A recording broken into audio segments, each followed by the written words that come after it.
Қайырлы күн қыздар, сіздерге бүгін өте жұмсақ болып шығатын венский вафлидің рецептімен бөлісетін боламын. Ол үшін бізге алдымен 3 жұмыртқа, қант, қаймақ, қопсытқыш, май және де ұн керек болады.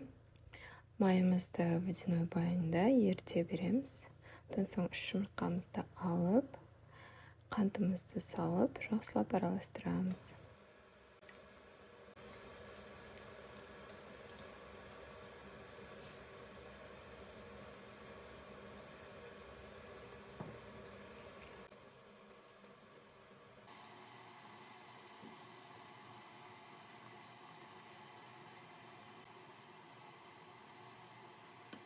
Одан кейін еріген майымызды алып құямыз.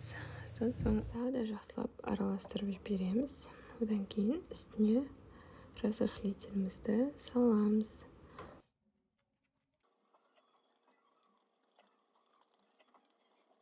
Жақсылап араластырып, үстіне қаймағымызды салып, тағы да араластырамыз.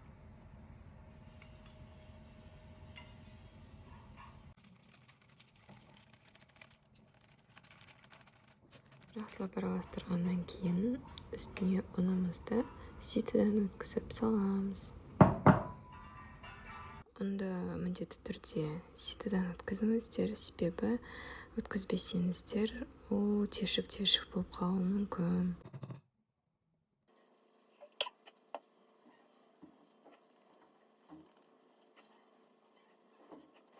Жақсылап араластырдым, менде осындай сұйықтық шықты.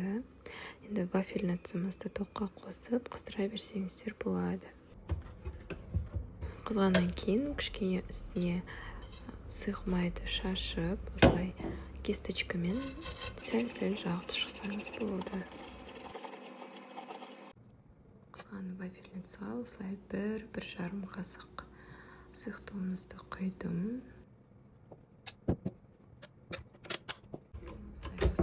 Жанды, бірақ маған кішкене қызарғаны ұнайды, сондықтан кішкене ұзағырақ ұстадым. Осылай болып шықты. 4 бұрышты болған қаласыңыздар, барлық жағына сұйықтығыңызды жағып шықсаңыздар болады.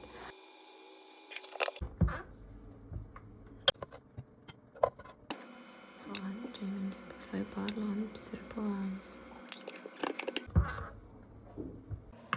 Осындай формада 8 данасы шықты, және де 2 квадрат, барлығы 10 данасы шықты.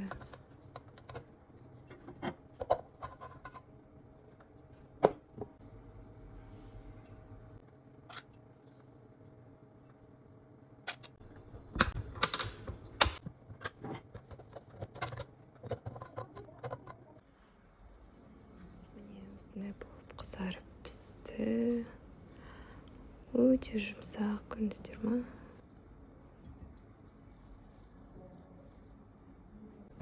Әрмен қарай мен казанский шоколадпен әсемдейтін боламын. Оны водяной баняда ерітіп, үстіне 10 граммдай сары май қостым. Ерітіп, осылай үстіне мороженое салып, шоколадпен әсемдедім. Міне осындай болып шықты. Менің каналыма тіркеліп, лайк басып, комментарий жазуды ұмытпаңыз. Қазақша контенттің дамуына үлес қосыңыздар. Менімен бірге болып, соңына дейін видеоны көргендеріңіз үшін үлкен рахмет.